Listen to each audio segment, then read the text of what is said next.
Students, now in this video I am going to explain question number 9 of exercise 14.5. Draw any angle with vertex O. Take a point A on one of its arm and B on the another arm such that OA is equal to OB. Then draw the perpendicular bisector of OA and OB. Let them meet at P. Then we have to identify whether PA and PB are equal or not. See, as per this question, first we have to draw any angle with vertex O. So see here, I am going to draw first angle. The measure of angle can be any as it is not given. So you can draw any angle. I am going to name it as XOY. Okay, so this is angle XOY with the vertex O. Take a point A on one of its arm and B on the another arm. Arm means side of the angle. So here I am going to take a point A on OY and point B on OX such that OA is equal to OB. Now we have to draw the perpendicular bisector of OA and OB, and let's see where they intersect. Now with O and A as a center, I am going to draw perpendicular bisector taking radius more than half of OA.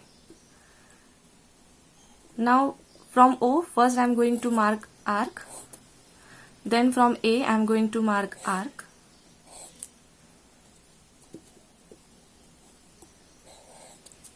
Okay, now we join this point, this 2 points of intersection.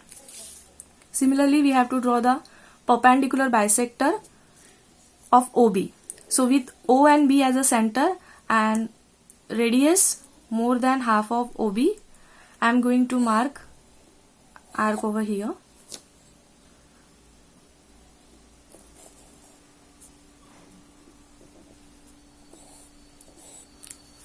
And now let us join this 2 points of intersection.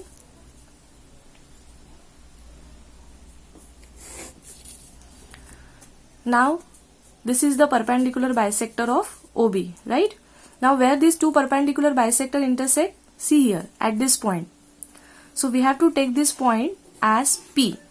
Okay? Draw the perpendicular bisector of OA and OB and let them meet at P.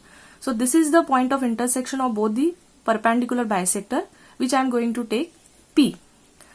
Then we have to identify whether PA and PB are equal or not. See children, if you measure PA and PB, means if you join the point like this, see I am joining like this by the dotted line. Actually it is not clearly visible to you as both the bisectors are here. But if you measure PA and PB, you will get that both are having the same length, right?